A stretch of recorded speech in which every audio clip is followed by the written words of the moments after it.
What's up everybody, Grant the Car Guy here. Nice to see you again. I wanted to make this video because I did not see a lot of other videos online or on YouTube of how to test the fuel pump pressure on a 2008 Subaru Outback. So I wanted to make this one, put this out here just in case anybody else in the future is looking for it. This is my wife's 2008 Subaru Outback and she's been having some hesitation, some sputtering. So I wanted to make sure the fuel pump was good before like investing a bunch of money to replace it. So I'm just going to show you how to set it up real quick. I couldn't find much of anything online. I found one video that kind of helped me put the pieces together, but I'm going to go over where you need to connect it, what you need to get, and how to do it pretty quickly. All right, first thing you're going to need is a deluxe fuel injection service kit. This came from Harbor Freight for like $89 or $99. So it comes with all of these pretty things. You're only going to need to use a couple, and I will let you know exactly which fittings I used. Other materials you're going to need, just some rags just to keep everything nice and dry. These are some picks that I got from AutoZone for like 10 bucks in order to take this fancy little fuel line clip off, and a socket wrench just for that kit to tighten one of the hose clamps. First thing you're going to want to do is find this fuse. This is for the fuel pump. I removed this and just cranked the car over a couple times just to get all the fuel pressure out of this system. It won't turn on because you don't have it working. You just want to get rid of the pressure so when you unplug this, you don't spray gasoline everywhere. Once you've depressurized the system, then you can start putting all your parts together. For the Subaru Outback specifically, I feel like it should be pretty similar. If your Subaru looks like this, if it's like a mid-2000s Subaru, if it's kind of the same general shape like the naturally aspirated one, all the parts should be fairly similar. Subaru is pretty consistent like that. So from the kit from Harbor Freight, you're going to want to use the number 25 fitting.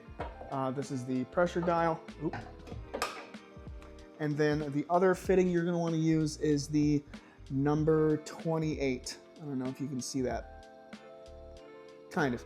Yeah, so the number 28 fitting down here and the number 25 fitting by here. And those are all in this kit. All right, I'm going to put a picture on screen of what this area looks like before I disconnect it, just so you can understand a little bit easier how I go about doing this. However, originally, this is how it works. You have the fuel lines up here. This top one goes to your engine, and this is the return line, goes back to the tank. You want to kind of splice your way into this top one. So this is originally like this. You got these little green connectors there. That's where you use the picks. You just kind of go 90 degrees away from these little indents here. You just want to get your picks down in there to pry those two clips out. Put them both in on each side at the same time. Just kind of apply a little bit of pressure. It should pop out. It might break, but mine didn't, and this car has almost 400,000 miles on it, so hopefully you survive as well.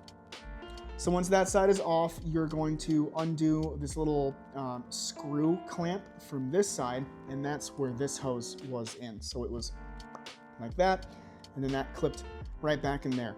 So once you take this piece out, you're gonna set it aside, and you're gonna plug in your number 28 T-piece into here. This is attached, it clicks onto there. You got kind of a different little fitting, but, and then this piece goes back up to the gauge. And then this one, you use a hose clamp. The kit comes with some, and they're on this hose. You just take it off. Put it on there to make sure you're not spraying fuel everywhere. And then, make sure everything is nice and tight. And then you can plug that fuse back in for your fuel pump. And then you can turn the car on accessory mode, and you should have pressure. Oh, there's also this little plastic clip that goes on the factory fuel line. It's just to prevent it from coming off, I guess. It just pops off, so you can start working on that. All right, once everything is sealed up and you're confident that you're not spraying gas everywhere. Also, how I had this before, just kind of put some rags all around here just to catch any sort of drips that do come out, because even though I depressurized the system, there was still some gas in this line that kind of spilled everywhere. Want to make sure your fuse box is covered, and just, you don't want to get gas everywhere.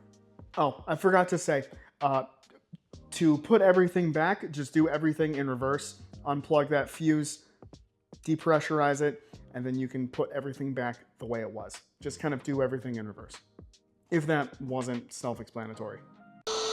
Now, as far as the readings go, I'm still a little iffy on the exact PSI, but when you turn the car onto accessory mode, it should be between like 30 and 35.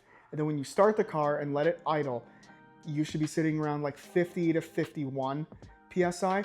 And when you shut off the car after, you know, everything is connected and it's working well, it should not just drop back to 0. That means you got a leak somewhere in your system, like a leaky fuel injector, or, you know, something is letting all the pressure out. It should bounce down a little bit and then slowly descend over a couple minutes or so.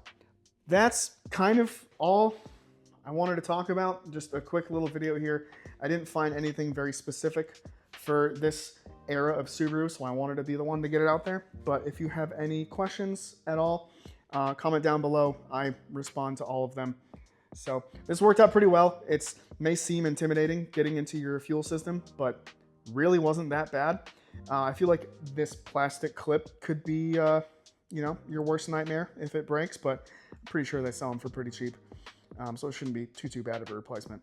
However, let me know what you think. If you have any questions, leave them down below. If you like the video, like, subscribe, all that fun stuff. I always appreciate it. I will catch you guys in the next one.